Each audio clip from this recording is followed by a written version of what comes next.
Thank you guys so much for being here. Really excited to answer your questions tonight. Had a couple of other questions already proposed. And we're going to talk about heathenry, talk about inclusive heathenry specifically. But as many of you know, I am actually an expert as well in the history of modern heathenry, modern paganism. So if you have questions about that, I'm always super excited to talk about that as well. That is like one of my favorite topics. So I'm always super excited. So put your questions in the chat and I am happy to talk about them. Special thanks to our moderators tonight who are here helping keep the chat safe, keep the bigots and racists out, which can be a problem. So, and I do know we have a few questions that we have in chat if you guys are tossed in there. And so I'm happy to get to those.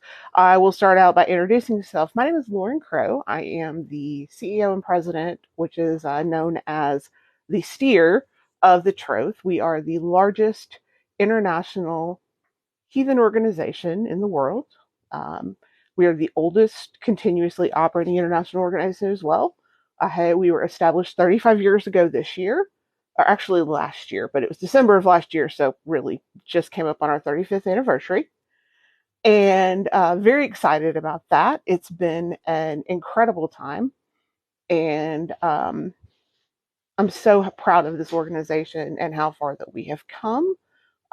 We are anti-racist, queer affirming, and we are always happy to have anyone who wants to join us on that mission to join us.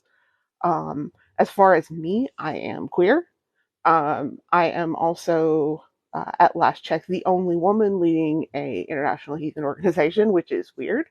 You get double hate from the racist, by the way, if you are a woman leaving that. So that's always fun. Um, So that is always an exciting time, and I really do enjoy that. Um, so somebody asked, like, never understood what the Troth is. So the Troth is an educational nonprofit. So our goal is to provide education, networking, and similar to other heathens. I see a lot of people who are sending invites. I'm gonna only accept invites from people that I know, only because I'm kind of um, yeah, Cole's sorry. Um, so we're an educational organization. And what that means is our focus is on education and promotion of heathenry. Um, we produce a ton of books, the biggest one being our Troth, but we also publish tons of translations, devotionals, practical books such as working with people in prison, books for people in the military, books of bloats and that kind of stuff. We have a collegiate level clergy training program, a collegiate level lore program that allows you to essentially get a degree level education in clergy or lore at little to no cost. We do not charge for those programs outside of being a member. We also have programs in studying esoteric, and we do that. We also have a lot of outreach programs. We have InReach, which is a program to work with people in prisons. We have a program called Heathens in Recovery, which is actually open to anyone. And that is a 9-step program to help people with addiction and mental health issues. Um, we have a program called Red Hammer, which is this disaster relief and fundraising. And I mean, we have so many programs, guys. I'm really proud of all the work that we do. And we couldn't do it if people weren't banding together, because we all believe in this mission of inclusive heathenry. And we all believe in providing scholarly researched, well-written books, because part of the problem is there's not a lot of good material out there, and a lot of the big publishers only want to publish 101 level books. And that goes for all of paganism. Like, that's not a heathen problem. That's a publishing problem within all of pagan publishing. That's been a Llewellyn problem since the 80s. And I'm an old lady, guys. I've been around a while and I've seen some stuff, especially with publishing. But that's what the Troth is. We are an organization of over 1,000 heathens who firmly believe heathenry should be open to all and believe in providing excellent educational opportunities to everyone. Oh, hush, Ben. KG Big is our communications director, and I harass him. He's great though. He is one of my favorite people. Um, I'm just, but it is all about joining together for a common cause, and I'm very love it. No, we don't create kindreds. However, my project for next year, after I finish my first year as CEO, is to start what's called a kindred incubation program. So what that's going to be is providing resources through networking, mentoring, and helping people figure out what the roads are in their particular location to form their kindreds. Um, Part of the reason we don't create kindreds is because creating a kindred would mean we'd have to dictate to that kindred what they believe, how they practice. You get where I'm going? And that's not what we do. We don't dictate to anyone what they practice in their own home. We have what's called roof beam thu. And that is what you do under your own roof beam with your own kindred is your thing. The rules the Troth has regarding a lot of stuff only apply to official Troth events. And we would run into a problem if we started implementing that, because then we would have to have a lot of rules and regulations. And quite frankly, I don't like that. And having been a part of a church that was part of a denomination as a kid and having like a lot of top down stuff, that's not who we are. We're not a church. We are an educational organization. We're an educational nonprofit that provides training so that you can then go out there and start your own kindred. And then we can provide the networking assistance through our stewards. We can provide clergy training, lore training. And soon, hopefully next year, we will. That's kind of my big project for next year. For the next, our calendar year runs June to June. So after this June is to get that up and running, is to get a program running to help people find the resources to start their own kindreds. That's my project. That's what I want to do. And I think that's really important to do. And the other thing that the Troth does, I think that's really important, is we have a lot of people who are lonely, who live in rural places where there may not be a lot of other heathens. And we have members in, I know, over 30 countries at this point, and a lot of them are in place. We have people in Israel, right? There's I think there's 5 heathens in Israel. 2 of them are Troth members. But because we also have a lot of virtual events, this gives them a chance to join in and do this. In fact, not this past weekend, but the weekend before, we had what's called Virtual Troth Food. And it's our winter gathering where we have 2 days of workshops, and like we do everything from, workshops on different theological topics to we watched a video of Troth Moot 1994 and laughed at it. It was great. We have a lot of those kind of opportunities. We have a ton of social opportunities for our members as well. We have a thing called Drinks and Divination where people log on, they bring their coffee, their tea, and we talk about divination, match people up.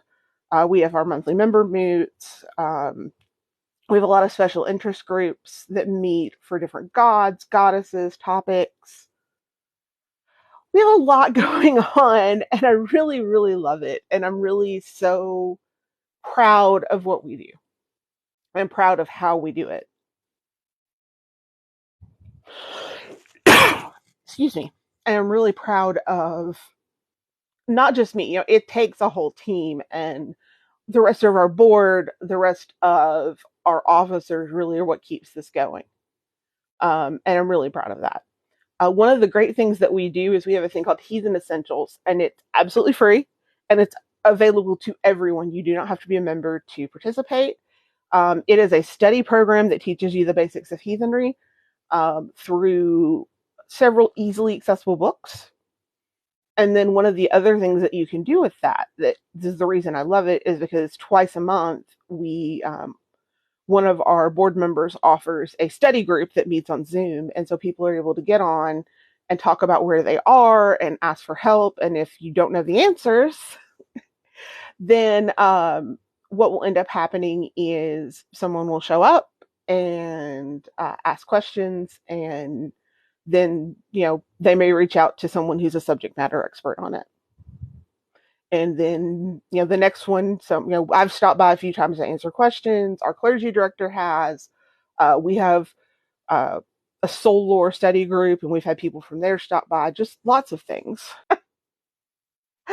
Okay, so let's talk some more about heathenry. He's got more questions. I'm happy to tell you guys everything I know about heathenry, the history, paganism. I'm happy to talk about all of it. Just put your questions in the chat and I will tell you everything I know and a few things I don't.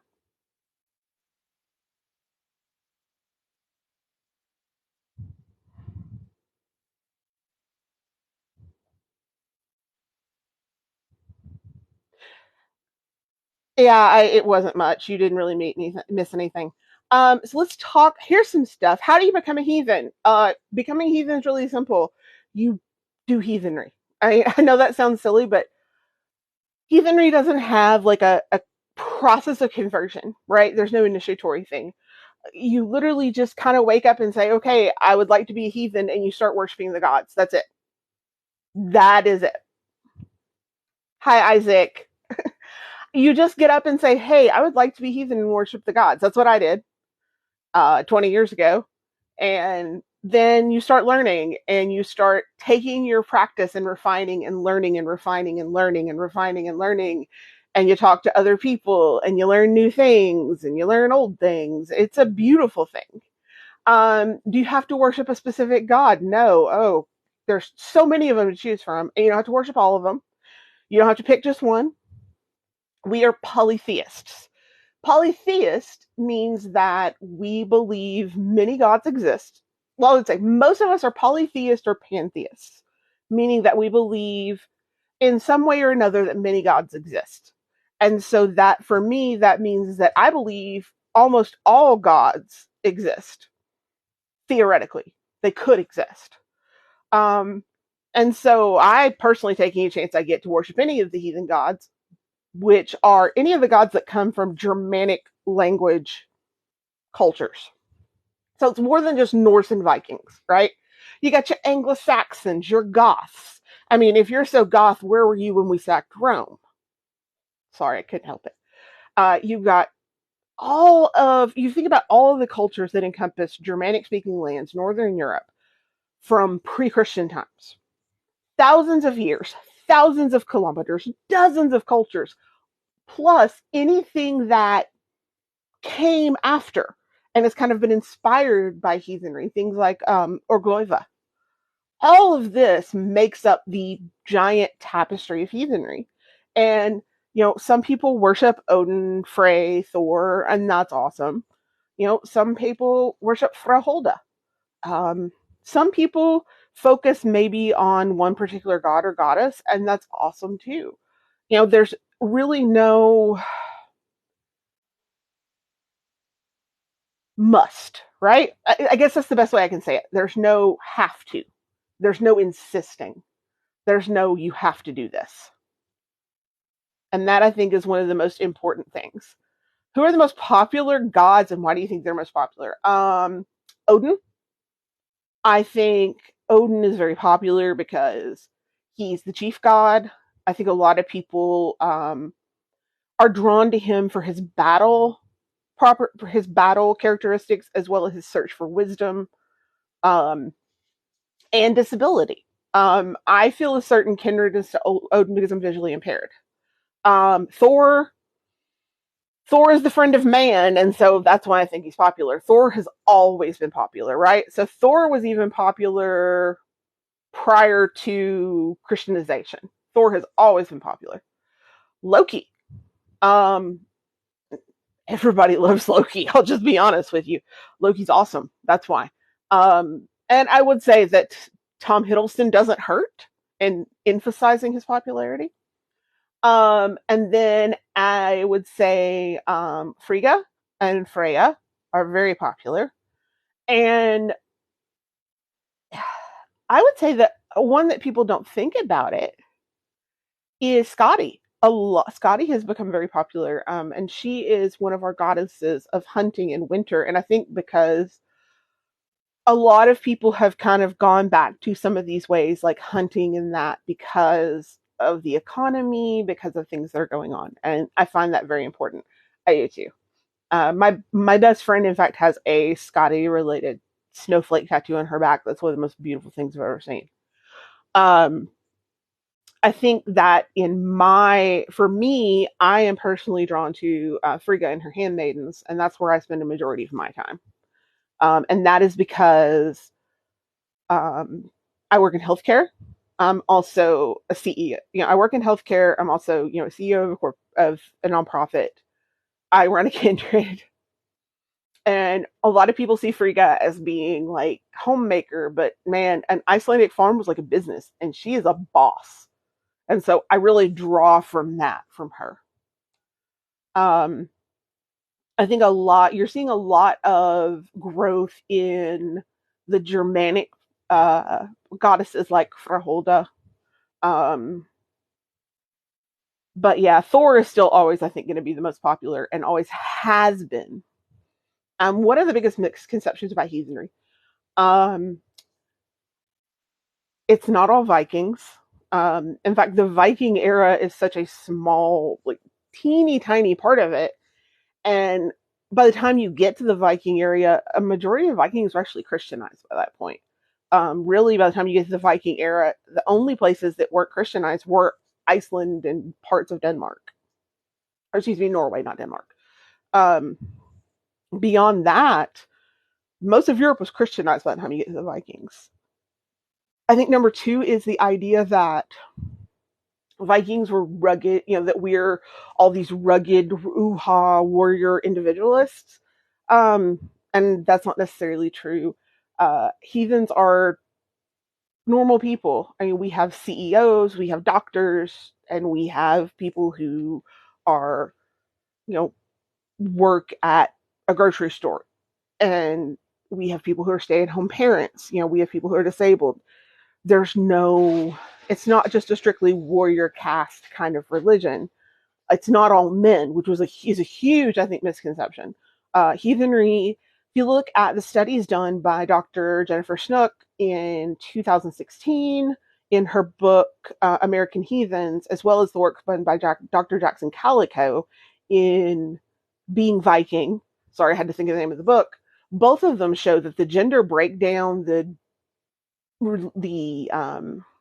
breakdown as far as politics, almost all mirror what is going on in society. So, with the exception, really, kind of racial breakdown. But when you see like political breakdown, when you see gender breakdown, it all very much reflects what that particular area is. In fact, where I am, kind of in the South Midwest weird zone, you're going to find that a majority of groups are even led by women, which kind of boggles people's minds. And I think we're not all racists. A lot of us are, because a lot of Americans are, and a lot of Europeans are, and a lot of everywhere is. And I think that that's just a fact of life. Part of the problem is what the news does put on. And as someone who used to work in news, I absolutely know what's going on there. Also, I think one of the biggest misconceptions is that we're all functional alcoholics. And that's not true. A lot of us don't even drink. I personally don't drink. Every event that I run has what we call a dry horn, which is something that has water or juice in it. Do you have to be white to be heathen? No. You have to be white to be heathen prior to Christianization. In fact, we have pretty good evidence that that from DNA analysis as well as gravegood analysis, that people cared more about, like, okay, are you a stranger? It was more about, okay, can we trust you? Are you going to come in and steal all our stuff because we don't know you, than it had to do necessarily with race. And they would be just as untrusting as someone from the next village as they would be from someone far away. But we have the Vikings were not heathens. It really, that, our concept of race and even white is so modern, guys. I did a whole podcast episode on this, but essentially, the idea of white is something that has only been around for about 150 years. Race, up until, in fact, really 1900 was more determined by what language that you spoke than the color of your skin, your appearance, any of that. So absolutely not. And anyone who says you have to be white to be heathen, ask them to define white. It confuses them because the fact of the matter is, what is white? Scandinavians weren't even considered white until about 1860-ish, 65, yeah, 60-ish, when that war happened in America. Yeah, in America, they weren't considered white. In fact, the World's Fair in 1890, there was a huge exhibition by Scandinavian Americans in order to try to prove they were white to the rest of America. Yeah, like seriously, we talk about this, but the fact of the matter is, for a very long time, Scandinavians weren't even considered white enough to be Americans. How about straight, cis, or female? Well, obviously, I am not straight and I'm female. I am cis. It's not a religion for men. It's a religion for everyone. Um, and you can be gay, straight, male, female, non-binary, trans, any race, any gender expression, any of that. Don't care.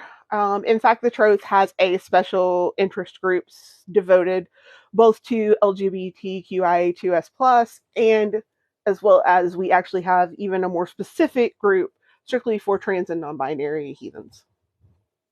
Um, and that I think is a very important place because a lot of people, myself included, um, have come out of religious abuse in other religions for being queer.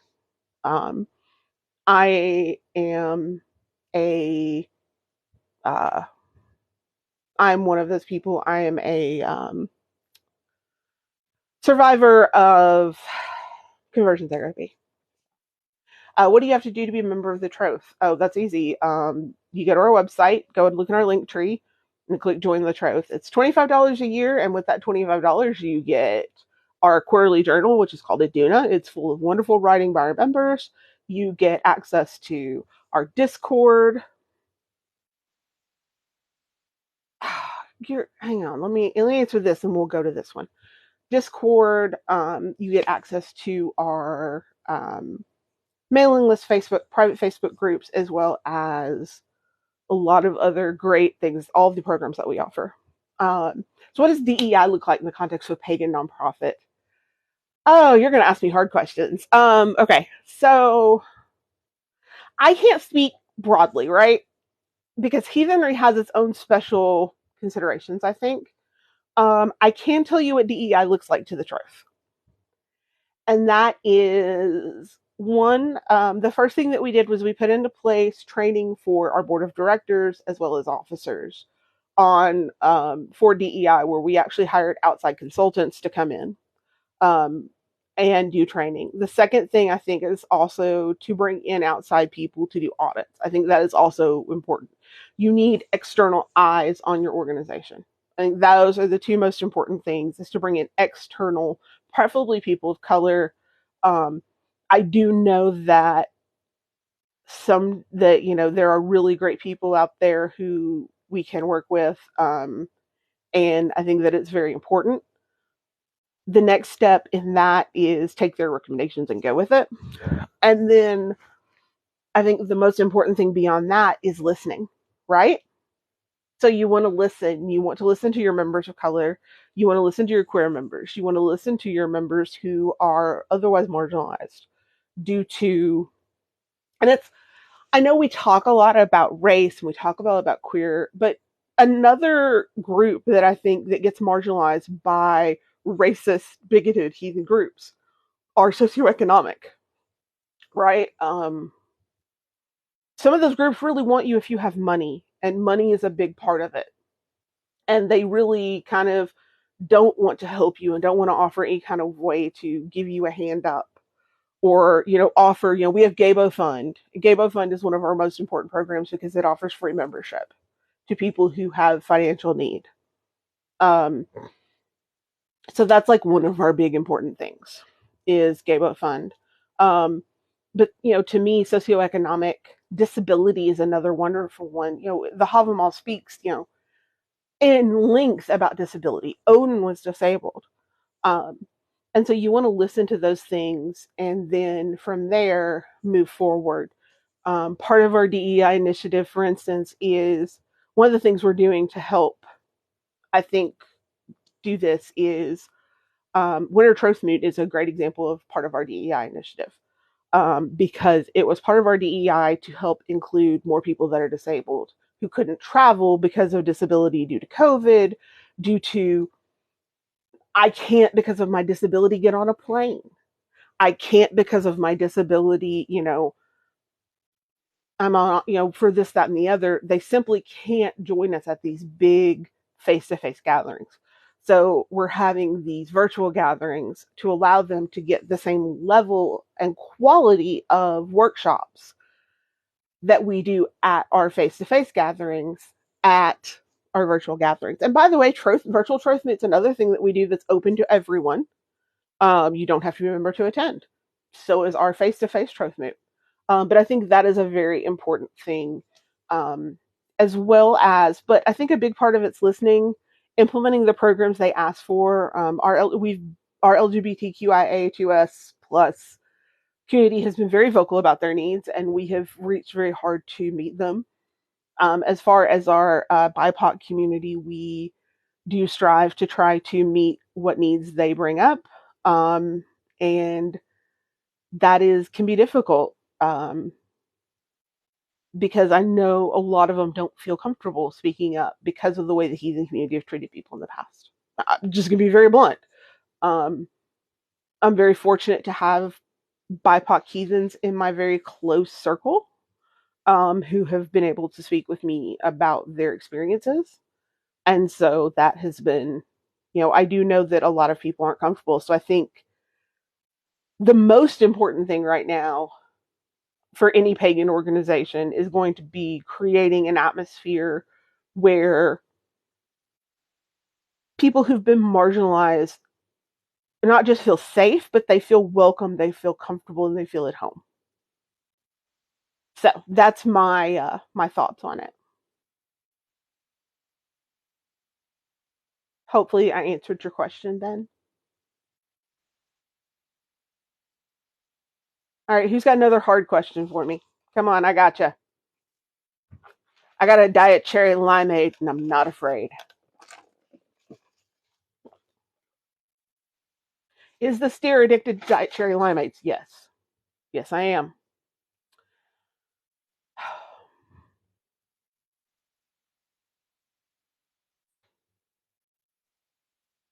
Let's see. I can talk a little bit about some of the stuff we have coming up for members. So on, hang on, I apologize. Let me get my notebook out. So I keep this. I'm going to grab this really quick. So just to give you an idea of a couple of things we have coming up as the Troth. On the 5th, we're going to have Drinks and Divination. On the 19th, we have something called Goddess Salon, where we will get together and each time we discuss a different goddess. I don't remember who is this month's Goddess Salon because I don't have it written down in my calendar. And then we also have a member meet that day. And I'm really excited about that. I think that's going to be an awesome experience. So say that I'm new to heathenry, what books do you recommend? I call this my trifecta of books. Book number 1 is Ryan Smith's The Way of Fire and Ice. Book number 2 is Patty LaFile's Practical Heathen's Guide to Ossetry. And book number 3 is Our Troth Volume 1, History of Heathenry. And then I would suggest getting the other 2 eventually. And there's different reasons.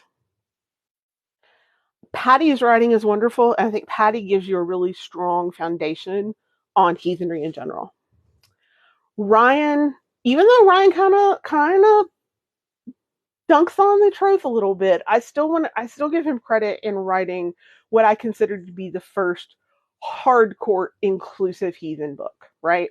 And the really first pro-queer, anti-racist book that I've seen. And then the history of heathenry in Our Troth, Volume 1, I think is very important because you need to understand where we came from. I think we all need to understand where we came from as heathens, as people. I think we need to understand where this religion came from, because you're going to have to evaluate a whole lot of sources as you come across this religion. And because you're going to have to evaluate a whole lot of sources, one of the things you're going to need to know is, where did all this come from? What is this background influence?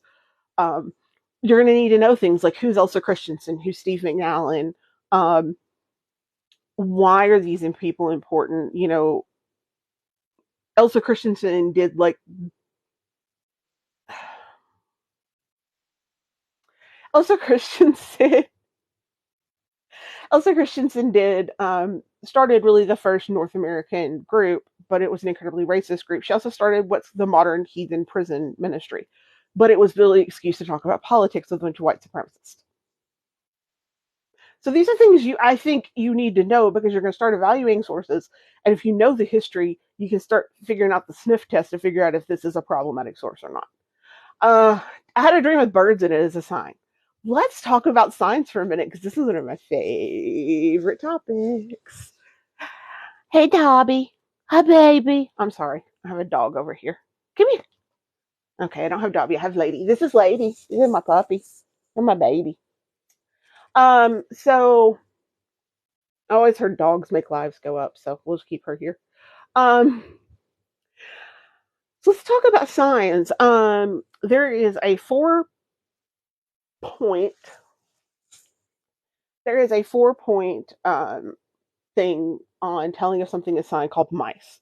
And that is what happened something meaningful, interpretable, congruent with what I know about the deity in question, and extraordinary, meaning it's something that's literally out of the ordinary.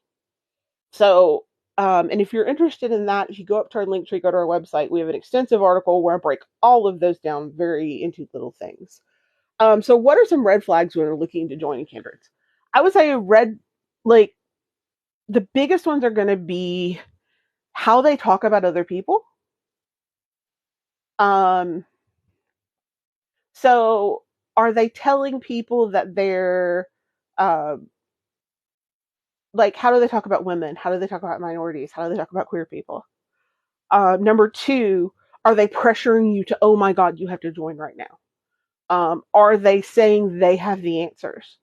Um, I highly recommend that you read up on, and I apologize, give me just a second, because my brain just went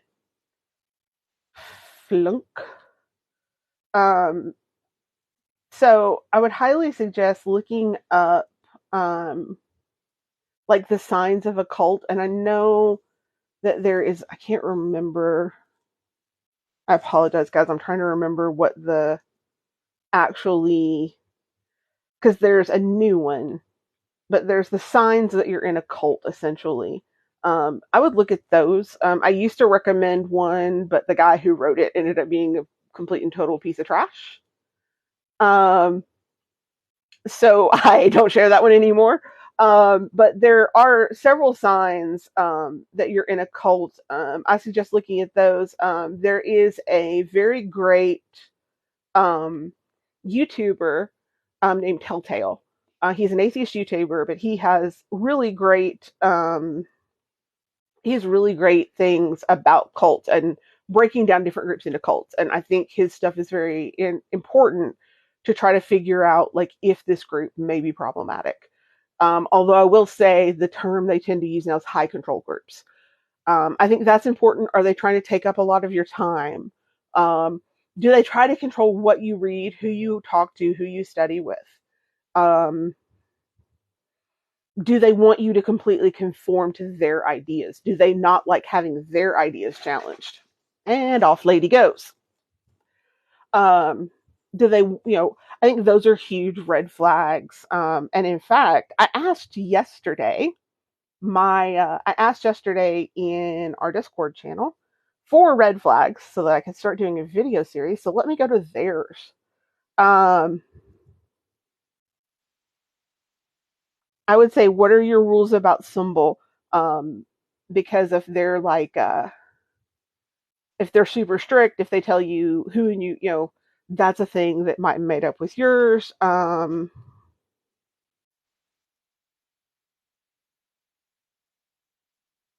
I think a big thing is um, like I love this one. If their best attempt is feminism, is some version of will you got to have women, otherwise there's the next generation going to come from.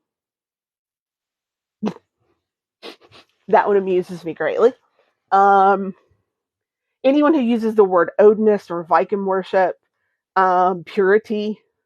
Um, I think anyone who wants to contaminate or bomb a salad bar, problems. Yeah, I just watched Wild Wild Country recently.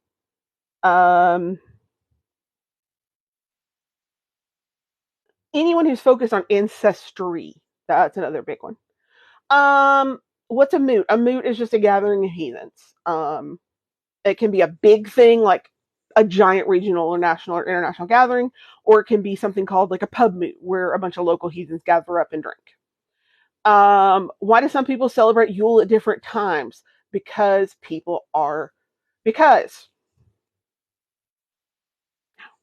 why do people celebrate Yule at different times? Because people use different calendars.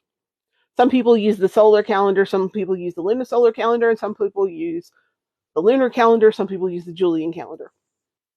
Uh, some people use the what Saturday can everyone get together calendar that Mike Kindred uses. I mean, that's the basic answer. Um, and because there's a huge diversity of opinion on that and a diversity of practice, no one's really wrong. However, people do love to argue about it because does anyone know the Wagner Rule of Heathen Interaction?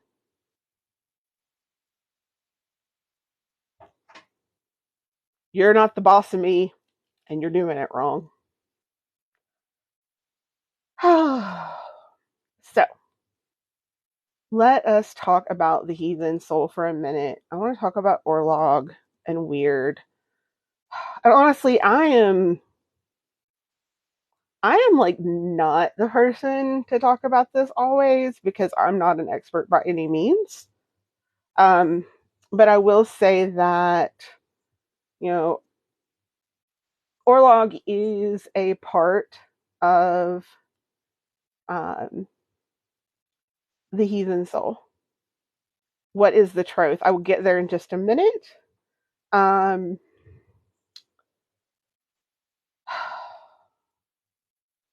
Orlog are the parts of your fate that are to get controlled and together, and it's happening. It's not in the U.S. By the way, we're international. Um, it is the parts of your fate that are not changeable. Is what Orlog is. So, what is the Troth? Somebody just asked. The Troth is the largest international inclusive heathen educational organization. We have been around for 35 years. We publish books. We If you ask to join live and I do not know who you are, I'm probably not going to click yes only because I'm trying not to like grab people I don't know. If you're in the comments, you can ask to join me and I will pick you up, but I don't necessarily know people. Um, it's just a thing. So we have been around for 35 years. We are publishing. We do collegiate level clergy training as well as collegiate level lore training. So you can essentially get a college level education in both the lore or clergy with us, essentially free. Um, we also do training in leadership and a lot of other topics, as well as further the study of things like the heathen soul. We publish a ton of books, both translations and new material. Um, we provide networking for heathens through our steward program. We provide inclusive heathenry in prisons through our InReach program. We provide recovery services through Heathens in Recovery. Um, our Red Hammer program does disaster relief program services. And I'm probably missing programs because we've just got so many of them. But yeah, we are huge. How many different kinds of heathenry is there? I don't know. I'm completely honest with you. When you're looking at a religion, I did a short. I mean, I've got a short coming up on this. I've already recorded. But essentially, you're looking at a religious practice that, prior to Christianization of Europe, spanned thousands of years, thousands of kilometers, dozens of Germanic tribes. And no two towns were doing it exactly the same because they were separated, right? And so different areas were going to develop their own practices, their own practice towards the gods. Now, you take that, and you cut off heathenry for like 1,000 years. Now we're going to fast forward. It's the 1960s. And you are some person living in a town and you are really interested and you want to worship the gods. So you go to the library, and let me tell you what you've got in the library, because it's not much. You're going to have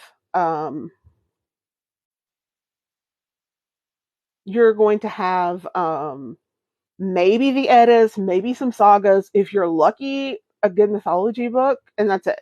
And the encyclopedia, of course. And for those of you not old enough to know what the encyclopedia is, it's like Wikipedia, only you can't edit it. So people are using what they have and then trying to develop stuff around that. And so you have these regional practices then start to develop. We have things like the hammer rite. Things like that started developing because people were using what they had to develop a living religion. And so what worked, you'd pass that on to your friend, and you'd pass that on to that friend. And so that's why we have that. Can you be heathen and another religion?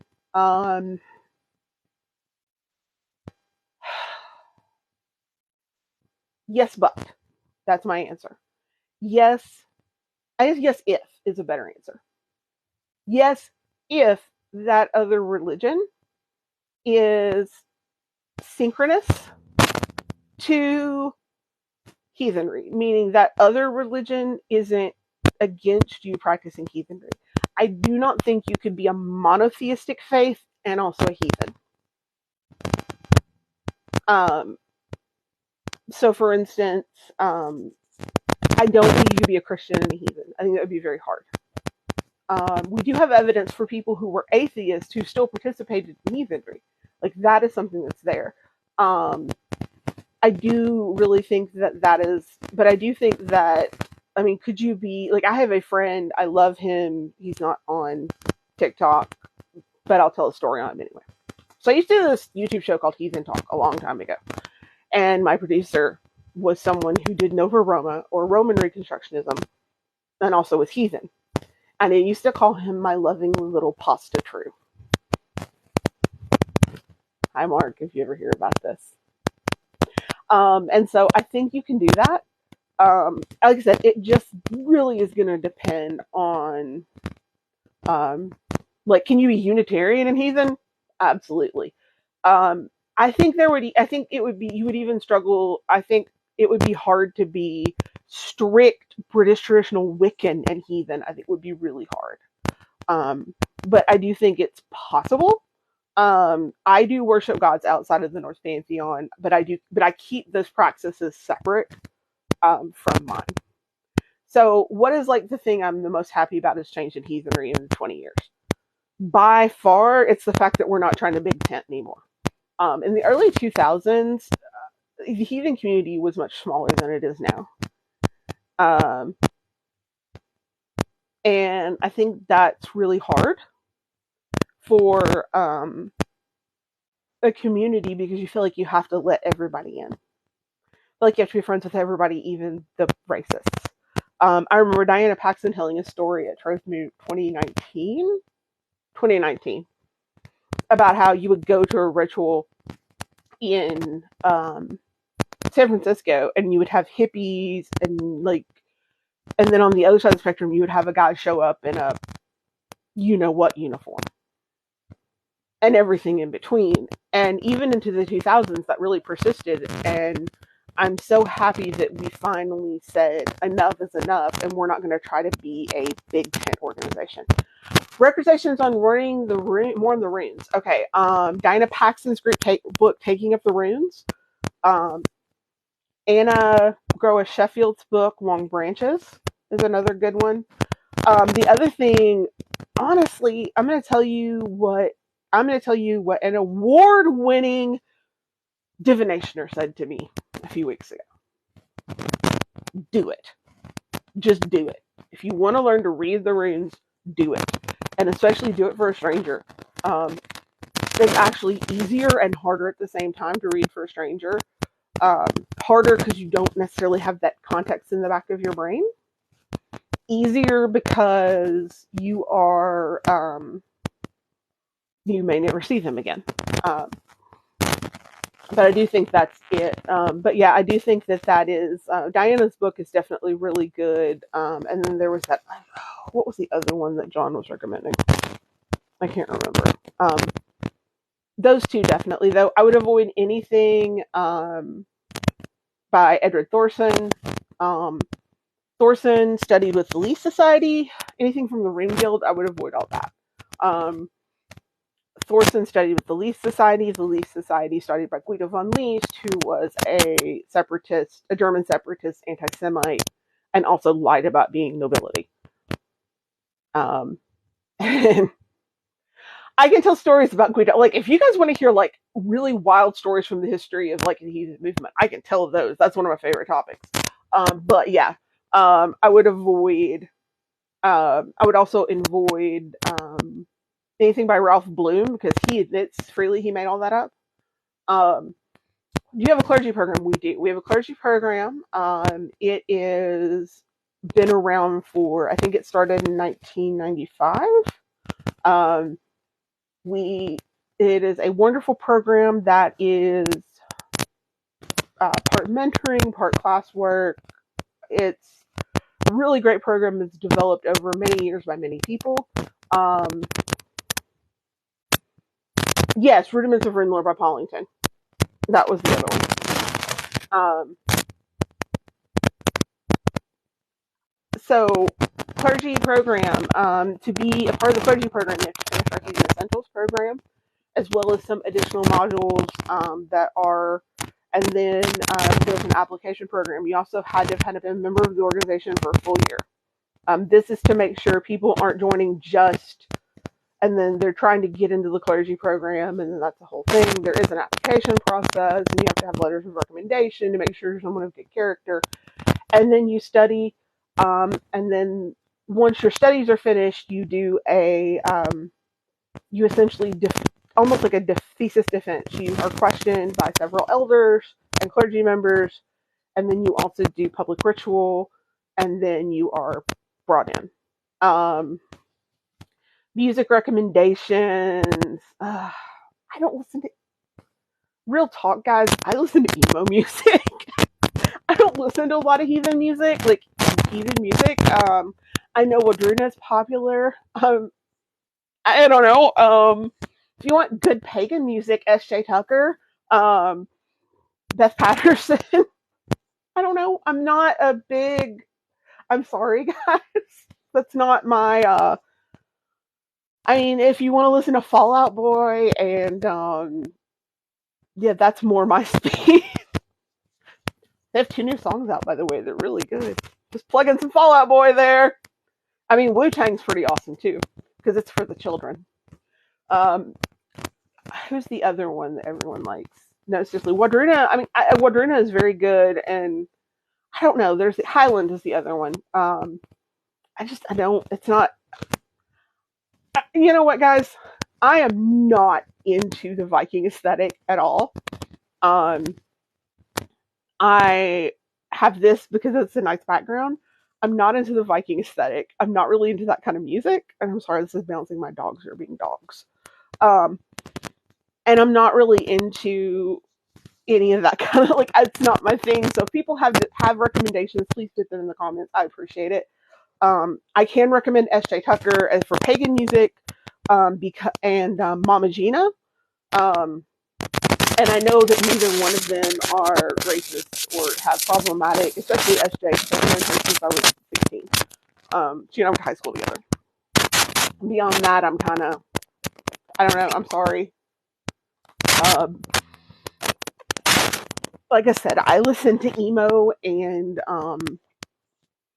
remixes of Knowledge Fight podcast done by DJ Danarchy um, and podcast. What is your own roof beam? Roof beam through. Oh, hang on. I'm going to turn this off.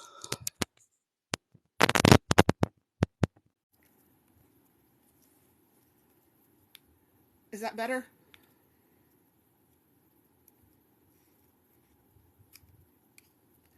Oh, y'all. Oh, my God. Oh, man. Sending My Love from the Other Side of the Apocalypse is such a great song by Fall Out Boy. Okay. All right. So, I'm sorry. I need to scroll back for a minute. Roof beam through. It's really simple. What you do under your own roof beam is your own business.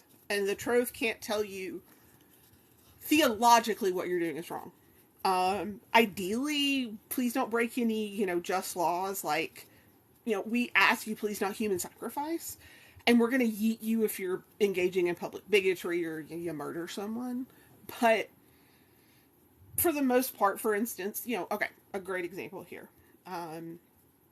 Theologically, at a Troth event, we worship only Germanic gods, right?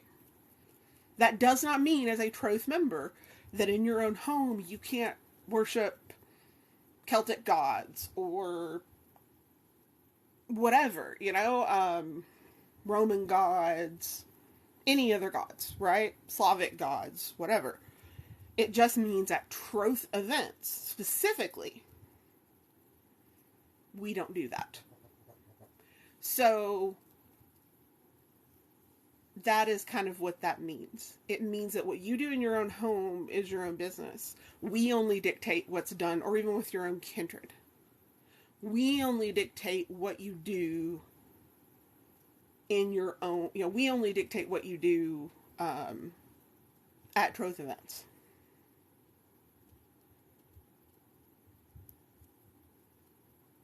Yeah. Well, roof beam through is just the idea.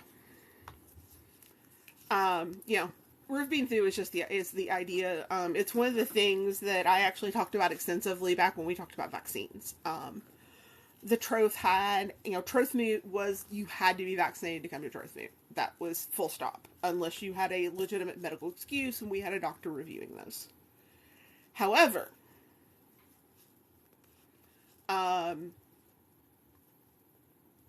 if you decide not to be vaccinated, you're not going to get kicked out of the Troth. That's pretty much the best real way I can explain it. However, you can't come to face-to-face events because it's a risk thing, community thing. And I think that's important, and I really appreciate that. And I think that is a really important thing because, personally, I don't want to be in the business of policing other people's practices. That's just me. I don't know about you guys. I am too busy. I have a full-time job. I do the Troth stuff. And then I also own a small business. I don't have time to police your stuff. And quite frankly, I don't enjoy when we have to police people for being bigots. I don't enjoy that.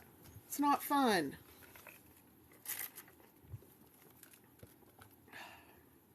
So that is, that's kind of one of those things that's important to me, at least. And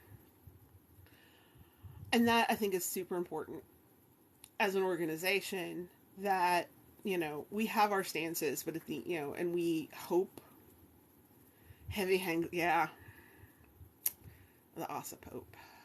Jeez.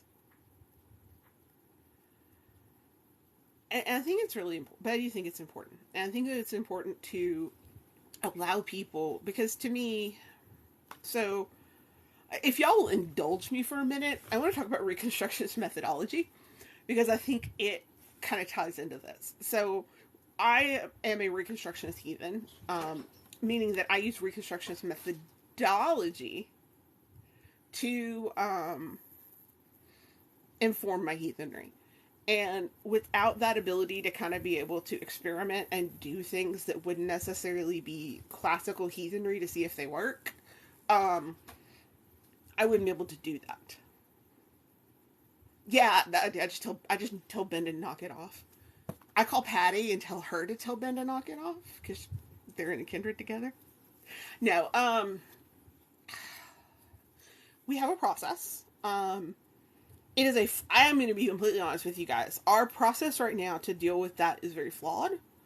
Um, However, we are in the middle of redoing our entire organizational bylaws to fix that. And part of that is having a actual certified arbiter to help us solve these problems. However, I will say when we do have members who are publicly engaging in anti-trans behavior, anti-Semitic behavior, people who are openly being racist, bigoted, um, actions are open and people are removed from the organization. And we are not afraid to do that for people who are publicly harming the community. And the reason is, quite frankly, when you join the Troth, part of joining the Troth is making, agreeing to a statement that says, I agree to these terms in treating people regardless of their gender expression, race, ethnicity, all of that. And if you violate that, I think we should be able to kick you out.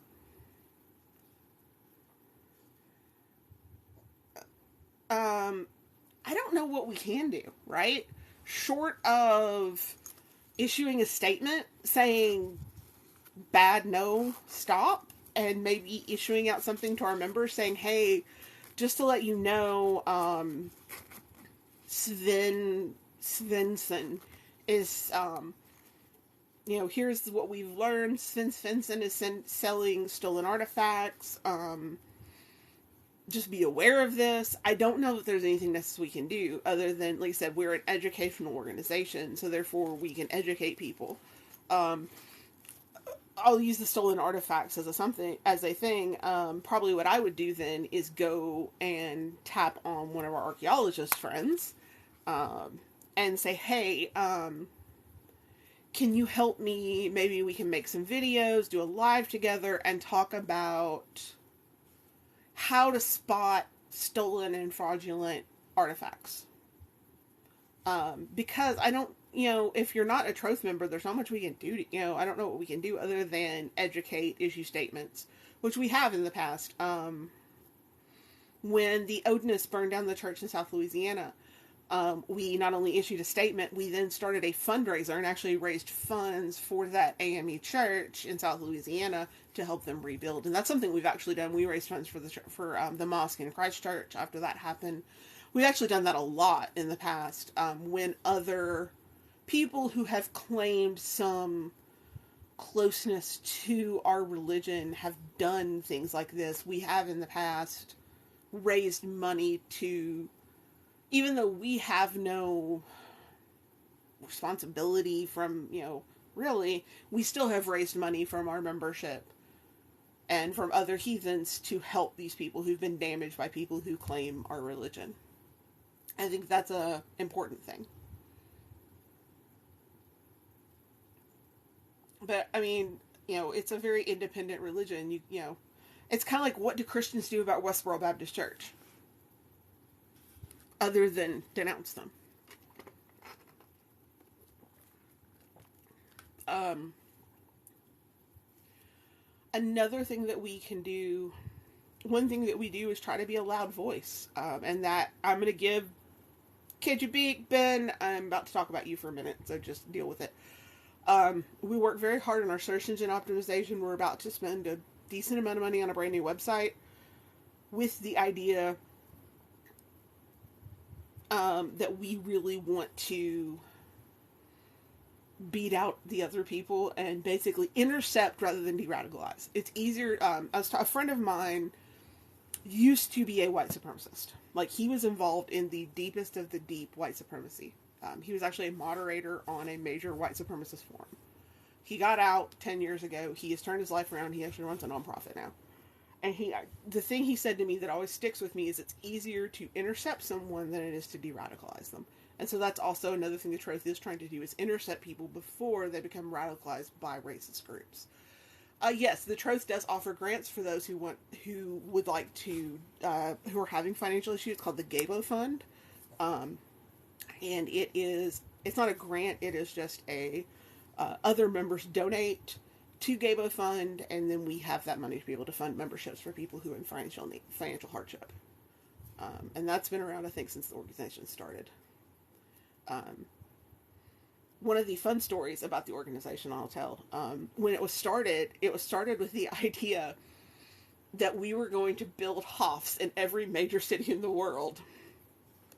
And those Hofs were going to support a PhD educated in Norse studies to be their Gothi. That was the original Troth goal in 1987. I'm glad we're not doing that anymore. Because I don't think it's possible. I much more would rather empower people to build their own Hofs, build their own communities. For me and my kindred, I would much rather us, to be empowered to build that. What's a Gothi? A Gothi is okay.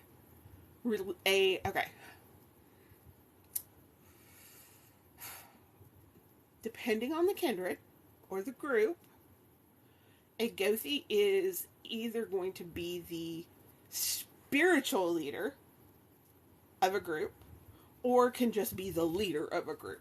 Larger groups may have a Gothi and then also have someone else who's kind of the administrative leader. Smaller groups just have a all-in-one Gothi, or Githia is the female version. We really need a gender-neutral version of that, but someone else has to come up with that because I don't speak Old Norse. And that is and so that can be, do you have to earn it? Yes, but not how you think. To be a Gothi, essentially, or a Githia, you need a community of people who recognize you as such. That's how you become a Gothi or Githia. The Troth, when you graduate from our programs, we have what are called God persons. We don't call them Gothis or Githias because their role is slightly different. However, with that training, you can easily become a Gothi. You're qualified then if a group wants to accept you as their Gothi or Githia. It's true, but if you really want to know if you're a Gothi or Githia, go into a room full of heathens you respect, right? And you say, out loud enough for people to hear you, I am a Githia. And if they don't laugh at you, you're good. That's how you can test that. I will admit, people who, I am a Githia. I've been a Githia for a very long time. Probably way before it should have been. But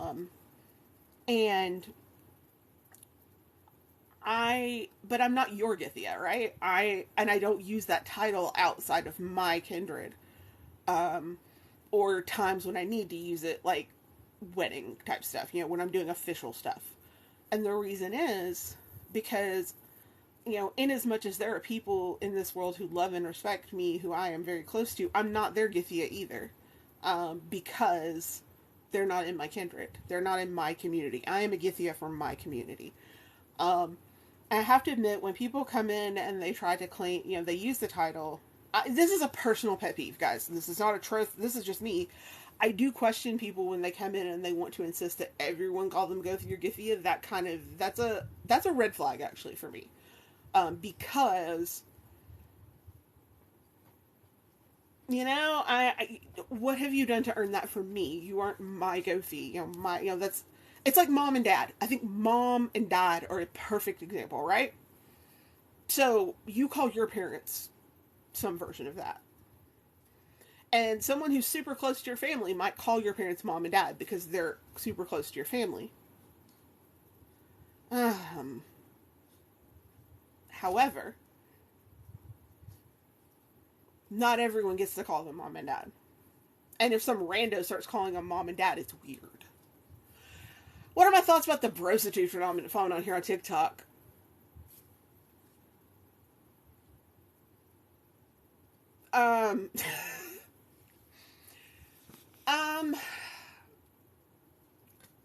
It doesn't faze me. I hate to say that.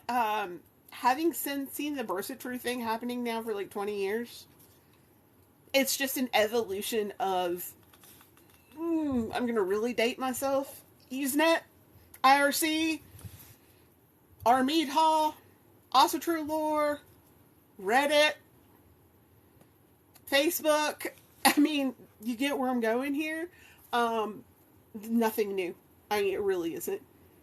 If you had to get rid of one thing in heathenry, why is that one thing the nine noble virtues? Because the nine noble virtues are based on the Victorian ideas well, okay, let me rephrase that. The nine noble virtues are based on the Victorians projecting their colonialist ideas onto the Vikings. That's why.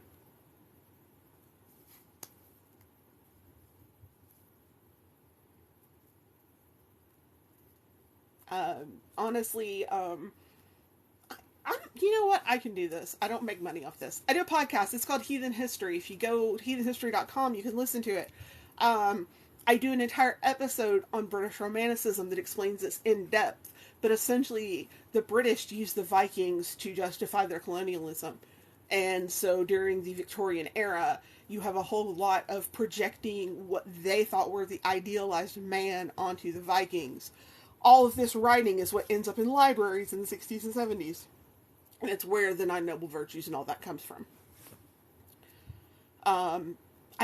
I will say, if there's one thing that I could add to heathenry, I really wish that we would adopt ending our rituals with the First Anglican Church of Odin's Wotan, because it's funny. Yes, there was a group in the 30s in Australia called the First Anglican Church of Odin. They were racist, they were horrible, but man, they basically decided, what would it be like if we took the Anglican Church and then just swapped out Jesus and God with Balder, Odin, and Thor and shook it real hard? It's a real thing. I also did an episode on that. Look it up. It's hilarious. Seriously, they had psalms, and they closed everything. Instead of saying amen, they would go, Wotan. It was great. I mean, it was so much fun. What is my favorite part being a heathen?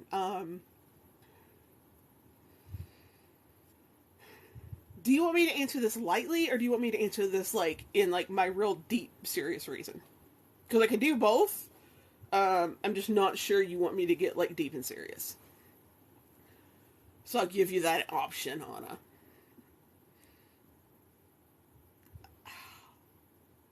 Lightly, okay, so the lightly reason,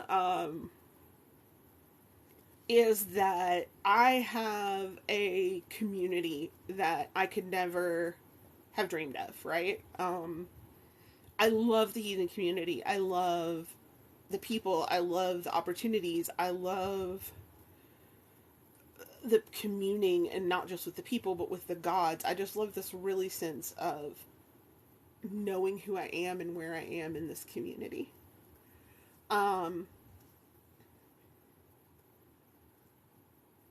Serious. Um, uh, I got very, very sick about 10 years ago. More than that now, probably close to 13 years ago. I started going blind. I lost all hope in the world.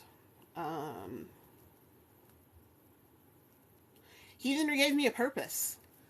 It gave me something to look forward to at the end of the day. It gave me a reason to get out of bed, and even now, in the middle of the pandemic, in the middle of essentially a global mental health epidemic, there are days when heathenry has given me a reason to get out of bed. And having been raised in a high controlled religious environment, the freedom in heathenry to know that I am good enough and a whole person and loved, part of a community, and that I don't have to be an individual person on my own, a single island, but that I'm part of a community, and the ability to make decisions and have to, and consider the community and all of that. Oh, I understand.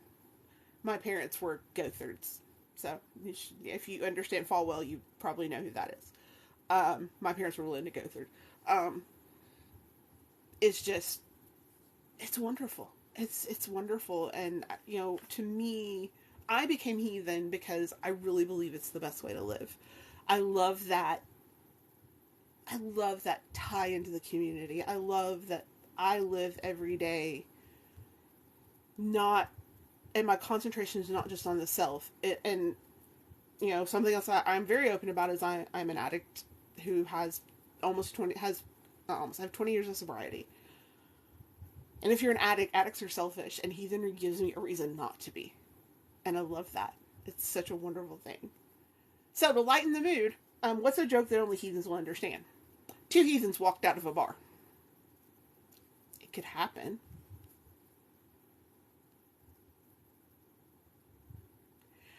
But yeah, heathenry has helped me heal tremendously. And Heathens in Recovery has helped me heal tremendously. I have been so blessed with Heathens in Recovery as a program. I try to be open about mental illness and addiction because I feel like we stigmatize it too much. We don't talk about it a lot. Why you have one God when you can have them all? I love that. Oh, that's a great one. I feel like mental illness and addiction is not something we talk about a lot because, let's go back to the 9 noble virtues in a circle. There's so much talk about self-reliance and strength and stuff. And the fact of the matter is we shouldn't look at it that way. We should look at community resilience, community strength. And, if you talk about the Havamal, the lame man can ride a horse, you're better here than dead. Let me tell you what, that is a great thing to remind yourself when you're depressed. But it's truth. And, the sagas talk about depression. They talk about mental illness. They talk about all of these things. And I love it. So, any more questions for me? Come on, give me some hard ones. Okay, someone other than Ben, give me a hard one.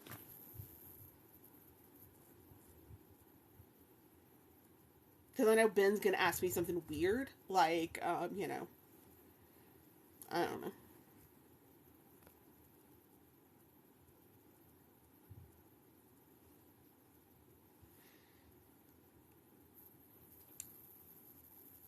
Do you have to read the Eddas? No, you don't. Should you? Probably. I think everyone should have a familiarity, but you don't have to. And quite frankly, at this point, I love that we're at a point that you can go online and go on Audible and get them on tape and listen to them. You don't have to read them. No, absolutely not. And I do think you should have some familiarity with them. And if you don't want to read the Eddas, maybe at least pick up something like Gods and Myths of Northern Europe by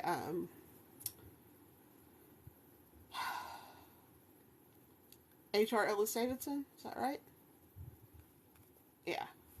Or one of those, a good mythology book. But no, you don't have to.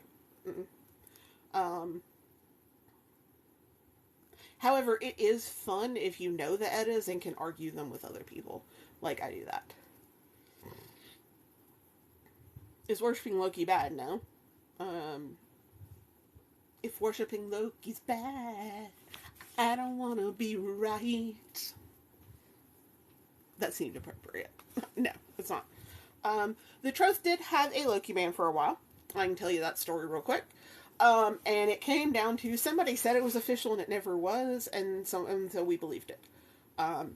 As a result, that has been recalled, and since it lasted for 10 years, we are doing a bloat to him at our summer Troth Mute as basically shield or repayment for our wrong. But no, a lot of we shouldn't worship Loki comes from either A, latent Christianity, or B, very specific, very small, insular heathen communities who, quite frankly, I think are theologically wrong. Loki is a god. Loki, it says in the Eddas that if, basically if Loki's not welcome, Odin ain't gonna be there, so why would we not, But here's the thing, Roof Beam Fu, once again, if you choose not to worship Loki, that is your business, right? However, you shouldn't tell others they can't, and you shouldn't tell others what they do in their own home. And if you do, you're doing it wrong. But no. Um, in fact, I would argue that Loki is very important in modern heathenry because so many queer heathens do identify with him, especially a lot of trans heathens. And a lot of people, I think Loki is very needed right now because Loki is often the change maker of uncomfortable change. And there is a lot of uncomfortable change that is happening. I'm not answering that, okay? I love you, Allison. I love you, my sister, but I'm not answering that. I'm not touching that one with. I ain't touching that one with the with goat testicles. Oh yeah, nothing will make you mythical literalist faster than talk about Loki. Mm-mm. Yeah, I'm not talking about God spousing. I'm sorry, because listen. There's hard questions, and then there's questions I just am not going to touch. Because yeah, I'm just not touching that one. Mm-mm. Um, any other questions? I'm not touching God spousing only because it's so controversial that nothing I say is going to be right. And so, therefore, I'm just not going to touch it. Because nothing I say is the right answer on that one. I can tell you that one time, two women who were both sworn to Odin almost got into a fist fight at Troth over who was actually married to him. Like years ago. Like 20 years ago at least, if not longer. One of them threatened the other one with like calling like a government agency on her. It was fun. Just tell you what, like I have seen some weird stuff at pagan gatherings. I've seen some weird stuff. Um, let's see. One time I saw someone actually get I've seen people get out. I've seen people quit. I seem to know. Odin's married to, yeah. I'm going to tell your wife. I'm telling your wife on you, Ben. Um, I can talk a little bit about, let's see. I mean, I'd rather talk about beards at this point than, can't talk about beards? I'd rather talk about beards. Beards are easier to talk about than God spouses. Because the Troth does have an official policy on that. So a lot of people do talk about beards and that kind of question. I think that's a hard question that we have a policy on I can talk about real quick. So, the Troth does not specifically endorse any kind of policy on beards or any other outward devotional practice, right? However, the Troth does essentially believe that we have a right to do. How is that a 5-minute warning? I've got 12 minutes. I thought it went till 30.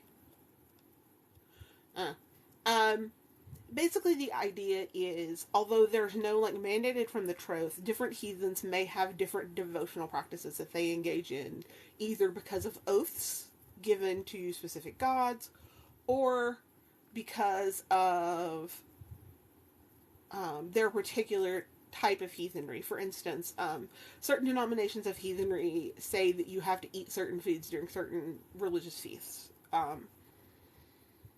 I personally cover my hair as a devotional practice to Frigga. There's a lot of things like that. And so what the Troth stance is, and what we will do for our full members, is send a letter basically saying devotional practices like this do exist within heathenry. Therefore, if this person isn't engaged in a devotional practice, such as a beard or whatever, it's legitimate. That's how I feel about it. Different people are going to have different devotional practices, and I can't personally look down on a beard when I cover my hair full time. And so, it's kind of that kind of thing. As a heathen, I think that that's a very important thing, because we don't know You know, we know women covered their hair. We don't know why. We do know that men did sometimes grow their beard, and we do have evidence that sometimes you saw people grow their hair and their beard due to various circumstances, like grief, mourning. Um, and we just don't know. There's so many things we don't know because so many parts of the religion were just things that everyone did, and so no one thought to write them down because they were just the things you did. And so to me, I think that's very important. And we have a military liaison who specifically helps deal with our military people. And then we also have our, as well as, honestly, if someone who's a member that actually coordinates through Ben, our communications officer, who who would actually do that, and then those would get sent over to me to sign, and we would send that back on Troth. You know, if someone needed that kind of letter, who's a full member of the Troth, because that is very important. However, we do only do it for full members because we want to make sure, once again, that someone's not just joining to get us to write a letter because they just don't want to shave their beard. We do not give those out for COVID vaccinations, by the way. And I had Ben's job when that started, and we used to get like 4 or 5 letters a week about that, and no. If you want to not get your COVID vaccine, that's fine. We're not getting involved with that.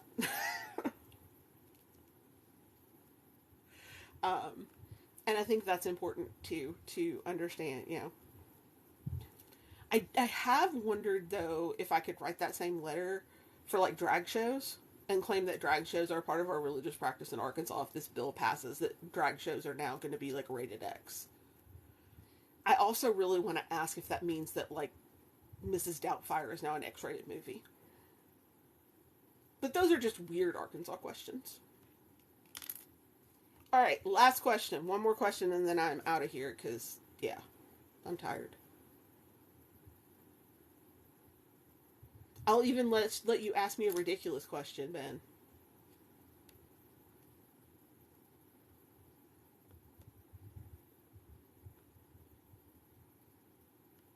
I don't know.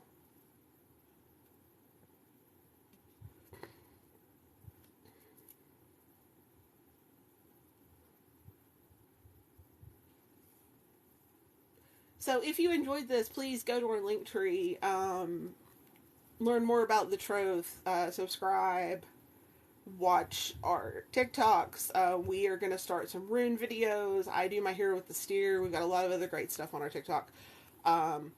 You can go to our YouTube page. We have lots of information there as well. And our blog on the Troth website, we are about to launch a whole series on the gods. So, more information you can shake a stick at. If you're interested in learning the basics of heathenry, check out our Heathen Essentials as well. Thank you guys, everyone, for being here. It was a privilege to sit here and answer your questions. Thank you guys once again. You guys are wonderful as always. Be kind to each other. Be good to each other. Take care of each other. And take care of your community. We only get one. Have a wonderful night, everybody.